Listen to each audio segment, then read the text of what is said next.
Now Officer Tatum is going after Nick Fuentes because Nick Fuentes went after Officer Tatum. And Officer Tatum is going after Tucker Carlson because Tucker Carlson had the gall to interview Nick Fuentes. So now this whole argument between these podcasters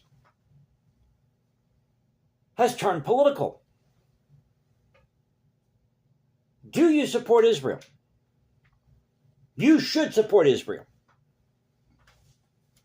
So saith the GOP. So saith Turning Point USA, the Daily Wire, Officer Tatum, you name him. So, in analyzing all this, I thought we'd go back to our good old friend, the U.S. Constitution. What does the Constitution have to say about our involvement with Israel? And whether you're Ben Shapiro or Officer Tatum, Turning Point USA, or Nick Fuentes, and let's face it, Nick Fuentes, yes, he's out there. But why is everybody shocked by this? You've known this for years that this guy is out there.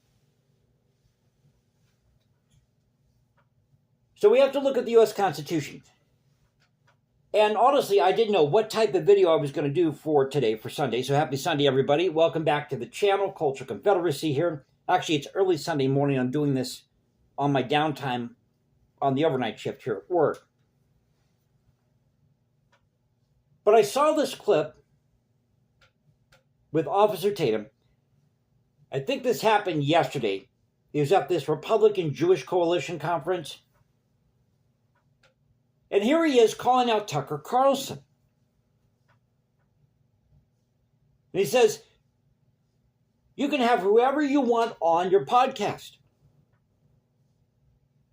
But when you've got somebody on there who says they love Stalin and you don't push back, shame on you.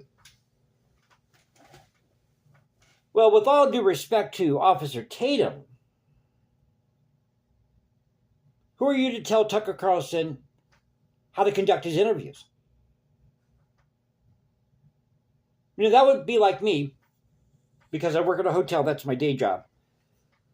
That would be like me working the front desk here at the hotel,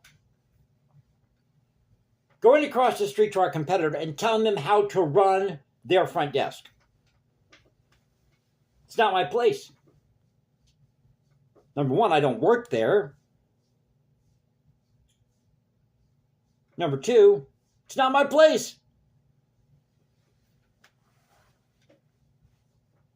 So let's get into this, talk about what's in the Constitution, what it says about powers allocated to Congress versus the powers of the state versus the president. But nowhere in the Constitution does it say that we are required to send financial aid to this country or that country. That we're to get involved in all these foreign wars or train soldiers in these different countries, train their armies, create these militias. Now, yes, the president can, sign treaties with foreign entities, countries.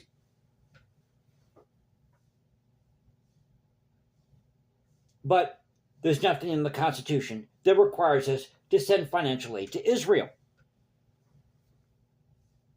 And if all these people claiming to be conservative were really true conservatives, they would take the stance of, I'm going to say this name, I know it's going to ruffle a lot of feathers here, John C. Calhoun. John C. Calhoun stood up and said, I am a conservative, and because I am a conservative, I am a states' rights man. In fact, and I mentioned this before, it's time that we severely limit the powers of the federal government. We have the power to do it through our constitutional convention. It's time to severely limit the powers, strip all these powers from Congress that, in my humble view, are unnecessary. Return everything back to the states and ditch the presidency. Now, there may have been a time where the presidency was necessary. But we live in the 21st century, not in the 1700s or early 1800s, 19th century, when people may have not been as well educated or technologically advanced or savvy as we are now. So let's get to this without rambling on here. Article 1, Section 8, U.S. Constitution. This grants all these powers to Congress. This is what it says. The Congress shall have the power. By the way, if you're new, welcome back to this thing called the Culture Confederacy, where you don't see me come on camera and go, look at me, look at how beautiful I am. Look at all this money I have.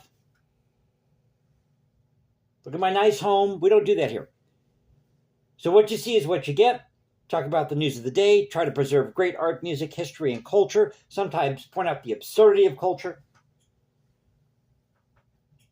And you might get a tinge of politics. So that's what the channel is about. And thank you again for watching and subscribing, as I said. So Article 1, Section 8, U.S. Constitution. The Congress shall have the power to lay and collect taxes, duties, imposts, and excises, to pay the debts and provide for the common defense and general welfare of the United States, but all duties, imposts, and excises shall be uniform throughout the United States.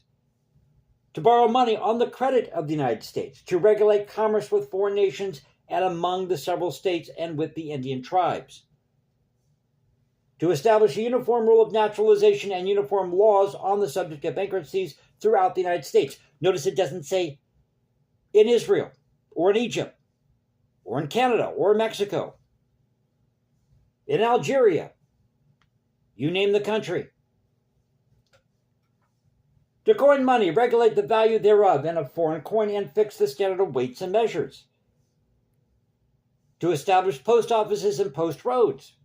Promote the progress of science and useful arts. I'm just going through some of these. To constitute tribunals inferior to the Supreme Court. To declare war, grant letters of marque and reprisal, and make rules concerning captures on land and water. Again, this is all focused on the United States, not Israel, not some foreign power.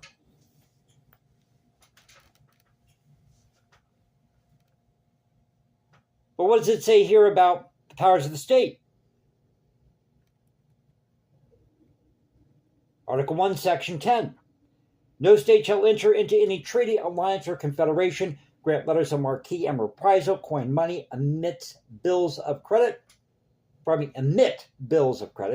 make anything but gold and silver coin a tender in payment of debts, pass any bill of attainder, ex post facto law, or law impairing the obligation of contracts, or grant any title of nobility. And no state shall, without the consent of the Congress, lay any impost or duties on imports or exports, except what may be absolutely necessary for executing its inspection laws, etc., etc. Now we get to Article 2, talking about the executive branch, powers of the president. Article 2, Section 1. The executive power, this is something you should be reading. Mark Levin, Ben Shapiro, Officer Tatum, Nick Fuentes. Article 2, Section 1. The executive power shall be vested in a President of the United States of America. He shall hold his office during the term of 4 years. By the way, in the Confederacy, it was a 1 6-year term for the president. He could not get reelected, but the vice president could be reelected. And together with the vice president, chosen for the same term, be elected as follows. So they talk about how the president is supposed to be elected. Now, it does mention here electors, meaning in their respective states, but there's nothing in here requiring us to have political parties, these political factions. There's nothing in the Constitution that requires us, in order to hold these elections, to have political parties. You can have electors, but it says nothing about political parties. The Congress may determine the time of choosing the electors and the day on which they shall give their votes, which day shall be the same throughout the United States. No person except a natural-born citizen or a citizen of the United States at the time of the adoption of this Constitution shall be eligible to the office of President. And finally, we get to Article 2, Section 2, the powers of the President. Listen up again, Ben Shapiro, Nick Fuentes, Officer Tatum, Mark Levin, Turning Point USA. I'll go through the whole list if you want me to. The President shall be Commander-in-Chief of the Army and Navy of the United States and of the militia of the several states when called into the actual service of the United States. He may require the opinion in writing of the principal officer in each of the executive departments upon any subject relating to the duties of their respective offices, and he shall have power to grant reprieves and pardons for offenses against the United States except in cases of impeachment. So nowhere in this section does it say that the President is required to send financial aid to Israel.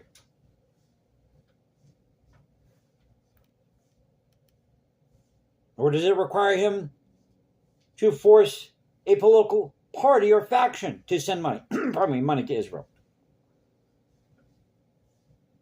He shall have power by and with the advice and consent of the Senate to make treaties, provided 2/3 of the senators present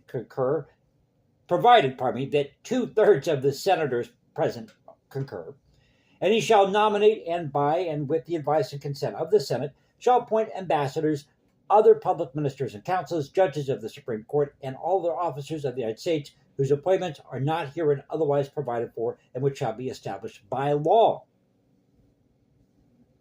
So I've just laid out everything that the Constitution says here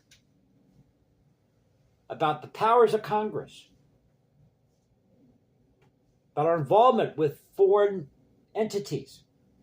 We can have treaties.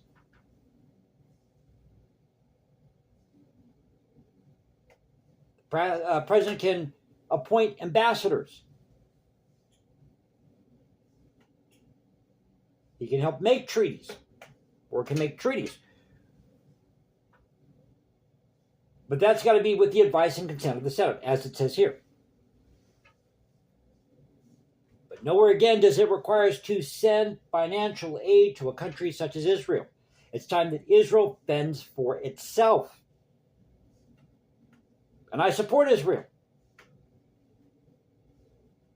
Born and raised in a non-denominational church. We first and foremost need to be doing what's in the best interest of the United States. So tell me what you think in the comments section below. Hope you enjoyed the video. Follow me at Instagram, #JasonComposes, because I write music in my spare time. You can go to X, Culture Confederacy, at Culture Confed 1 on X. Now you can find me at Substack. This is the Culture Confederacy saying peace out. Stay safe, everybody. God bless this thing called the United States. I'll catch you next time. Keep up the culture, and y'all have a great Sunday morning. Take care.